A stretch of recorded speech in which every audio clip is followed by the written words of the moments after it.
Во Евангелие по Јован 3 глава 16 стих вели зашто Бог толку го возљуби светот, што го даде својот единороден син, да секој што верува во него да не загине, туку да има вечен живот.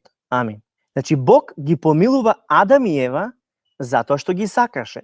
Тој им се смилува на израелците затоа што ги сакаше. Зошто тој се смилува на тебе, на мене, на сите нас?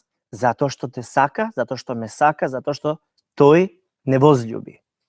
Тој не сака толку многу, што иако ние се свртевме против него, заборавајќи ја неговата добрина, заборавајќи дека неговите замисли се совршени за нас и одејќи своја глава по својот пат, сето тоа ние му го правевме на Господ, но тој милостливо ни дава прилика да се спасиме и избавиме од сето тоа кое што го вршевме преку жртвата што тој ја обезбеди, а тоа е неговиот возљубен син Исус Христос. Тој да стане грев, наш грев, да умре со наша смрт, за да се осигура дека ти нема да загинеш, јас нема да загинам, но да примиме вечен живот и да престојуваме во цела вечност со Бога.